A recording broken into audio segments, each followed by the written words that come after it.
Hello dear student. तो मेरा नाम है योगेश ठाकुर। मैं आपके लिए some basic concept of chemistry का एक नया वीडियो लेके आया हूँ।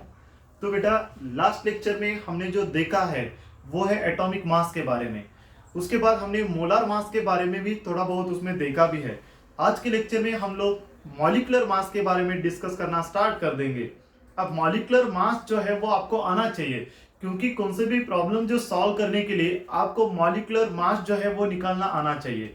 जैसे कि आपको एक मॉलिक्यूल्स उसमें दिया जाता है उस क्वेश्चन में, तो उस क्वेश्चन में जो भी मॉलिक्यूल है उस मॉलिक्यूल का मॉलिक्यूलर मास आपको निकालना आना चाहिए, तभी आप लोग उस क्वेश्चन को सॉल्व कर पाओगे।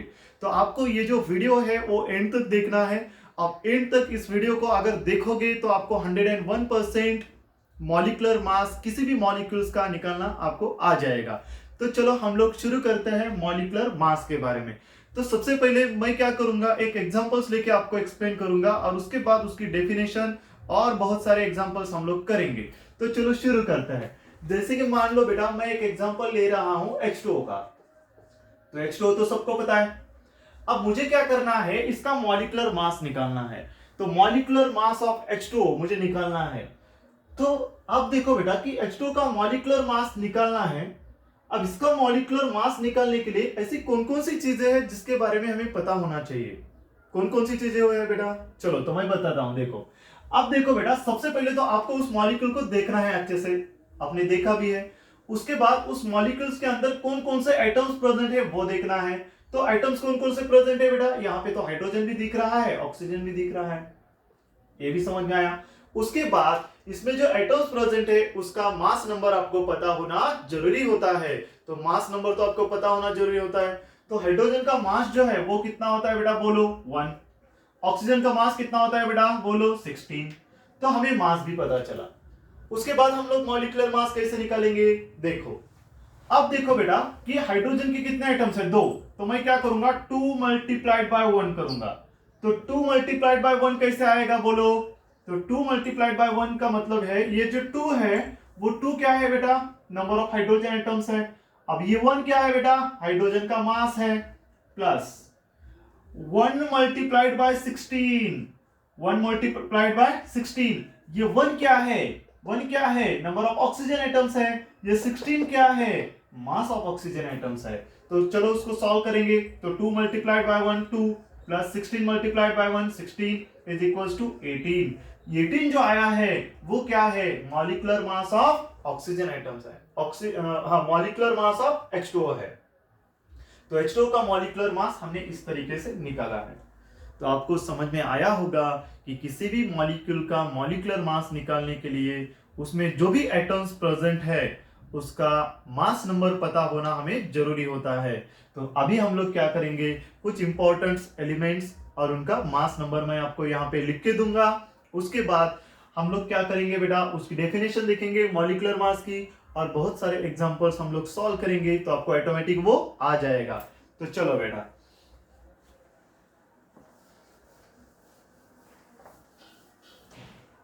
हाँ, तो डायरेक्टली मैं रैंडमली यहां पे लिखूंगा बेटा। चलो, तो फर्स्ट हाइड्रोजन है, तो हाइड्रोजन का मास कितना आएगा, 1 है ना। हेलियम का मास कितना आता है बेटा, बोलो 4। Hydrogen helium. लिथियम का आएगा 7, है ना। बेरिलियम का आता है 8।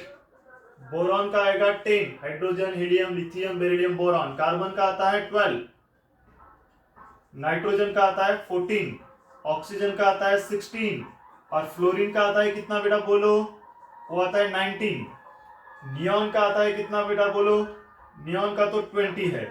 उसके बाद यहां पे लिखूंगा, चलो सोडियम। सोडियम का जो मास है वो आएगा 23, है ना।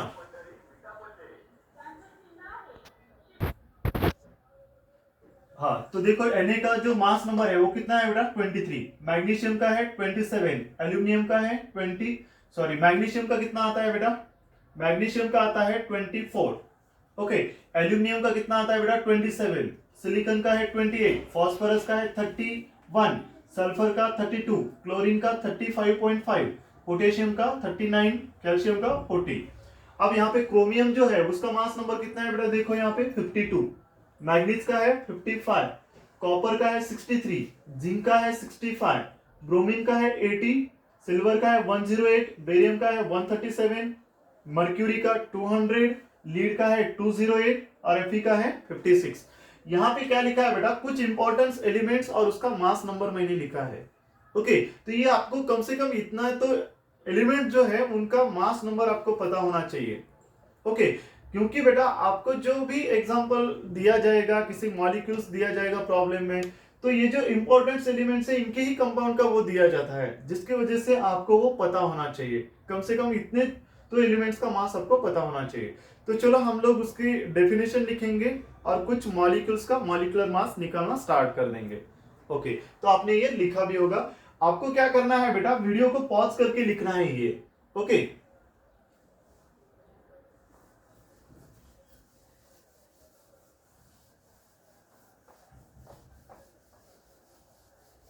चलो तो मैं एग्जांपल लेता हूं यहां पे। फर्स्ट एग्जांपल ले रहा हूं, calculate calculate calculate the molecular mass of H2SO4। mm का मतलब molecular mass. Calculate the molecular mass of H2SO4। Okay, चलो तो सबसे पहले आपको क्या पता होना चाहिए, आपको क्या देखना है, मुझे क्या करना है, H2SO4 जो सल्फ्यूरिक एसिड है उसका मॉलिक्यूलर मास निकालना है। तो मॉलिक्यूलर मास निकालने के लिए उसमें कौन कौन से एटम्स प्रेजेंट है वो देखना है। उसमें हाइड्रोजन है जिसका मास है 1, उसके बाद सल्फर है जिसका मास है 32 और ऑक्सीजन है जिसका मास है 16। ओके, तो आप देखो यहां पे मैं उसकी डेफिनेशन लिखूंगा मॉलिक्यूलर मास की। तो मैं यहां पे डेफिनेशन लिख रहा हूं, देखो बेटा डेफिनेशन।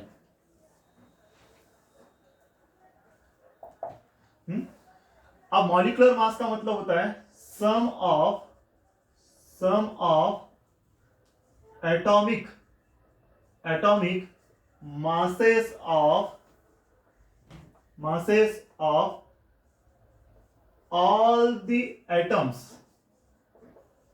the atom या एलिमेंट्स बोल सकते हो, sum of atomic masses of all the atoms present in a molecule। ये उसकी डेफिनेशन है, बहुत आसान है। सम का मतलब क्या होता है बेटा, addition. Sum of atomic masses of all the atoms present in a molecule. एक मॉलिक्यूल्स के अंदर कितने एटम्स प्रेजेंट है उनके मास की एडिशन करनी है, सम करनी है। सम का मतलब एडिशन। तो क्या आ जाएगा, आपका मॉलिक्यूलर मास आ जाएगा। तो चलो हम लोग निकालेंगे। अब यहां पे क्या है देखो बेटा, किस तरीके से निकालना है देखो। आप सबसे पहले क्या करना है, sum of atomic masses of all the atoms present in a molecule, ऐसा बोल रहा है। तो हाइड्रोजन के कितने एटम्स प्रेजेंट है बेटा, यहां पे देखो 2। तो मुझे क्या करना पड़ेगा, 2 मल्टीप्लाइड बाय 1 करना पड़ेगा। तो 2 मल्टीप्लाइड बाय 1 कैसे किया, अब ये जो 2 है वो क्या है बेटा, नंबर ऑफ हाइड्रोजन एटम्स है। ये 1 क्या है बेटा, बोलो 1 क्या है, 1 is the atomic mass of hydrogen atoms. अब सम का मतलब मुझे क्या करना पड़ेगा बेटा, बोलो +1, प्लस करना पड़ेगा। सम का मतलब तो एडिशन ही होता है। प्लस सल्फर के कितने एटम्स है बेटा, बोलो 1। तो 1 मल्टीप्लाइड बाय क्या करना पड़ेगा मुझे, 32 करना पड़ेगा। प्लस ऑक्सीजन के कितने एटम्स है बेटा, बोलो 4। तो 4 मल्टीप्लाइड बाय मुझे क्या करना पड़ेगा, 16 करना पड़ेगा। अब इसको हम लोग सॉल्व करेंगे। तो ये क्या हो जाएगा, 2 1 जा 2, 32 1 जा 32 प्लस 16 4 जा कितना आएगा बेटा, 64। तो उसको अगर आप लोग सॉल्व करोगे तो कितना आएगा, 4 + 2 6 और 6 + 2 कितना हो जाएगा 8 और 6 + 3 कितना हो जाएगा 9। तो 98 जो आया है वो क्या है, बोलो 98 क्या है, बोलो 98 क्या है, मॉलिक्यूलर मास ऑफ H2SO4 है। किस तरीके से हमने निकाला है, समझ में आया। चलो फिर से एक बार आपको बताता हूं।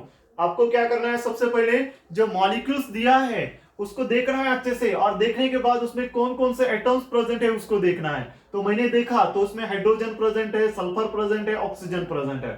तो आपके दिमाग में क्या आना चाहिए, हाइड्रोजन का मास, सल्फर का मास, ऑक्सीजन का मास कितना होता है वो पता होना चाहिए। तो हाइड्रोजन का मास है 1, सल्फर का मास है 32, ऑक्सीजन का मास है 16। अब यहाँ पे देखो बेटा, कई लोग यहाँ पे कंफ्यूज हो जाता है। कैसे देखो कि यहाँ पे एक ऑक्सीजन एटम का मास होता है 16। तो यहाँ पे कितने आइटम्स है, 4 है, तो मुझे क्या करना पड़ेगा, 4 मल्टीप्लाइड बाय 16 करना पड़ेगा। सही है ना। तो कैसे, एक ऑक्सीजन आइटम्स का मास है 16, तो 4 ऑक्सीजन आइटम्स का मास कितना हो जाएगा, 16 मल्टीप्लाई बाय 4, इसका मतलब कितना हो जाएगा, 64 हो जाएगा। उसके बाद सबकी क्या करनी है, मुझे एडिशन करनी है। जैसे हम लोग एडिशन करेंगे तो क्या आ जाएगा, बोलो बेटा, क्या आ जाएगा, मॉलिक्यूलर मास आ जाएगा। तो एक आसान सा एग्जांपल मैंने आपको यहाँ पे बताया है, और भी बहुत सारे एग्जांपल्स हम लोग देखेंगे।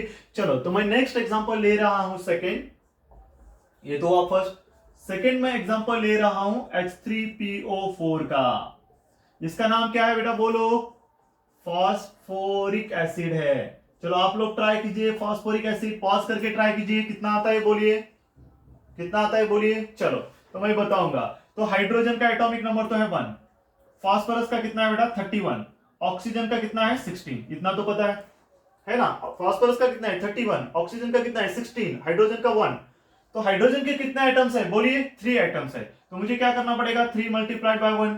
अब 3 मल्टीप्लाइड बाय 1 मैंने कैसे किया, तो 3 नंबर ऑफ आइटम्स है, कौन से, हाइड्रोजन के आइटम्स है 3, 1 क्या है, 1 is the mass number, plus phosphorus के कितने आइटम्स है, 1 ही है, तो 1 मल्टीप्लाइड बाय क्या करना पड़ेगा, मुझे 31 करना पड़ेगा, प्लस क्या करना पड़ेगा बेटा, ऑक्सीजन के 4 है, तो 4 मल्टीप्लाइड बाय कितना करना पड़ेगा, 64 करना पड़ेगा। तो 3 मल्टीप्लाइड बाय 31, सॉरी मल्टीप्लाई तो नहीं आएगा, यहां पे क्या आएगा बेटा, प्लस आएगा, क्योंकि 3 multiplied by 1 3, plus 31 multiplied by 1 कितना आएगा 31, प्लस 64 4 सॉरी 16 4 कितना आएगा 64, उसको सॉल्व कीजिए, एडिशन कीजिए, कितना आएगा, 4 प्लस 1 5, 5 प्लस 3 8, 6 प्लस 3 9, इसका मतलब इसका भी 98 आ रहा है।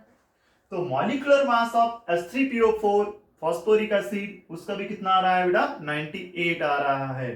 तो इसी तरीके से किसी भी मॉलिक्यूल का मॉलिक्यूलर मास निकालना आप लोग आसानी से, आपको तो आ जाएगा, है ना, बहुत आसान है ये। लेकिन आपको क्या पता होना चाहिए, क्या पता होना चाहिए बोलो, उसी उसमें जो भी एटम्स प्रेजेंट है उनका मास पता होना चाहिए। अगर आपको मास पता नहीं है, अदरवाइज आप लोग उसको सॉल्व नहीं कर सकते। तो चलो नेक्स्ट एग्जांपल मैं आपको देता हूं, आप लोग ट्राई कीजिए।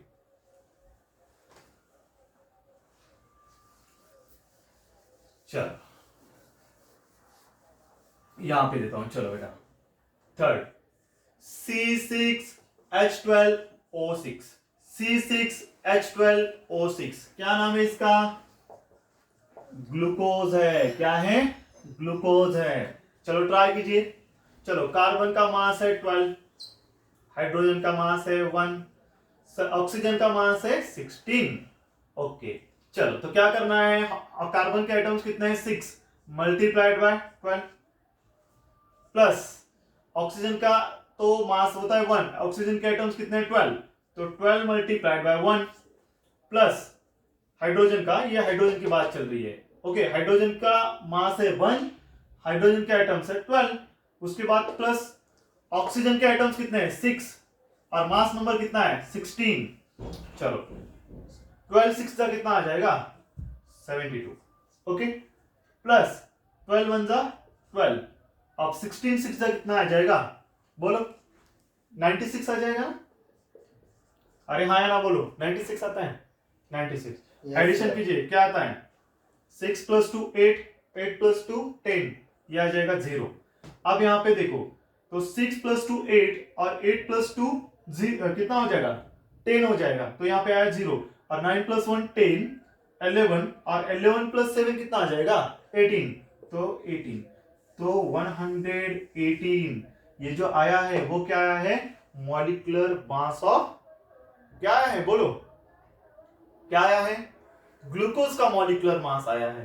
तो इस तरीके से आपको मैं कुछ एग्जांपल्स दूंगा और आपको सॉल्व करने का है। चलो कीजिए।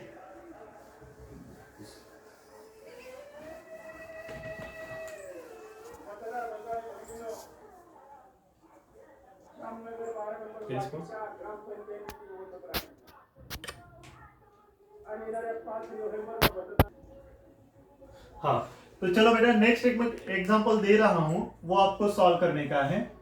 आप देखो यहाँ पे C12H22O11, इसका मॉलिक्यूलर मास निकालिए। अब इसका नाम क्या है बोलिए, शुगर है ना, शुगर का फॉर्मूला है ये C12H22O11। तो आपको सॉल्व करने का है। ओके, और एक एग्जांपल दे रहा हूं, देखो आपको NH2CO इसका नाम क्या है बोलिए?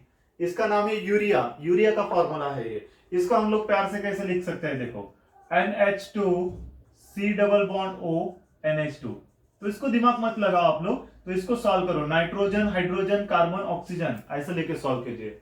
ओके, तो आपको ये सॉल्व करना आ जाएगा बेटा। तो इसका मॉलिक्यूलर मास कितना आता है आप लोग उसमें कमेंट में लिख दीजिए। ओके, तो मैं उसमें देख लूंगा। अब उसके बाद जो क्वेश्चन है वो और एक एग्जांपल मैं दे रहा हूं, यहाँ पे देखो K4FeCN 6 टाइम्स। अब ये कॉम्प्लेक्स कंपाउंड है ये। अब इस तरीके का कॉम्प्लेक्स कंपाउंड आ जाएगा तो किस तरीके से मॉलिक्यूलर मास निकाला जाता है वो आपको मैं बताऊंगा। अब देखो बेटा यहाँ पे, तो पोटेशियम का तो कितना मास होता है 39, ये तो आपको पता है। Fe का कितना है बेटा 56। अब यहाँ पे क्या करने का है, यहाँ पे CN ऐसा दिया है तो साइनाइड नहीं लेने का, इसमें कार्बन और नाइट्रोजन का लेना है। तो कार्बन का तो मास है 12 और नाइट्रोजन का मास होता है कितना बेटा 14। अब इन दोनों की एडिशन करोगे तो कितना आएगा 26। तो मुझे यहाँ पे क्या लेना पड़ेगा 26 लेना पड़ेगा। चलो, तो क्या हो जाएगा 4 है ना, तो आपको मैं यहाँ पे लिख के बताता हूं। तो पोटेशियम के कितने हैं आइटम 4 है ना, तो 4 मल्टीप्लाइड बाय 39 प्लस Fe का तो 1 ही है, तो 1 multiplied by 56 plus 6 multiplied by कितना कर दूं बेटा 26, 6 मल्टीप्लाइड बाय 26। अब इसको सॉल्व करोगे तो आपको इसका मॉलिक्यूलर मास आ जाएगा। ओके, चलो और एक एग्जांपल देता हूं 7 MgSO4.7H2O इप्सम सॉल्ट। अब देखो बेटा, जब आपको इस तरीके से दिया जाएगा तो बहुत सारे बच्चे क्या करते हैं, यहाँ पे मल्टीप्लाई करते हैं, यहाँ पे क्या करते हैं मल्टीप्लाई करते हैं। लेकिन हम लोग यहाँ पे मल्टीप्लाई यहाँ पे नहीं करने का है। मॉलिक्यूलर मास जब हम लोग निकालते हैं तब यहाँ पे मल्टीप्लाई नहीं, एडिशन ही हो जाएगा। अब कैसे एडिशन हो जाएगा, अब देखो आप लोग इसको सॉल्व कैसे करोगे बेटा। वैसे तो मैग्नीशियम का तो कितना है 24। ओके, सल्फर का कितना मास होता है बेटा बोलो 32। ऑक्सीजन का तो कितना है बेटा बोलो 16। अब यहां पे 7 टाइम्स H2O है, तो 7 टाइम्स H2O का मतलब क्या होता है बोलिए। 7 टाइम्स H2O का मतलब होता है 7 2 14। हाइड्रोजन कितने हैं 14 और ऑक्सीजन कितने हैं 7। ऐसा लेके सॉल्व करना पड़ेगा, बात समझ आ रही है। तो या आप लोग डायरेक्टली भी सॉल्व कर सकते हो। सिर्फ H2O का मॉलिक्यूलर मास कितना आता है 18 आता है। 18 कैसे आया, ऑक्सीजन का 16, हाइड्रोजन की 2, 16 प्लस 2 18। तो डायरेक्टली आप लोग क्या कर सकते हो 7 मल्टीप्लाइड बाय 18 कर सकते हो ना। तो वाटर का मॉलिक्यूलर मास आ जाएगा प्लस इसका मॉलिक्यूलर मास निकालो, एडिशन कर दो, तो उसका आंसर आ जाएगा। तो इसको भी आपको कमेंट में लिखना है कि मॉलिक्यूलर मास कितना आता है। तो इस तरीके से आज के लेक्चर में बहुत ही अच्छी तरीके से मैंने आपको मॉलिक्यूलर मास किसी भी मॉलिक्यूल्स का किस तरीके से निकाला जाता है वो मैंने आपको बताया है, और 100% आपको वो समझ में आया होगा। और आप लोग ये जो मैंने कुछ एग्जांपल्स दिया है उसका मॉलिक्यूलर मास निकाल के मुझे जरूर बताओगे। ओके बेटा, तो अगला लेक्चर जो होगा लॉ ऑफ केमिकल कॉम्बिनेशन के ऊपर होगा। बहुत ही आसान है, अच्छी तरीके से हम लोग उसको भी लेंगे। तो आज के लेक्चर में हम लोग यहाँ पे रुकेंगे बेटा। Thank you so much, all the best.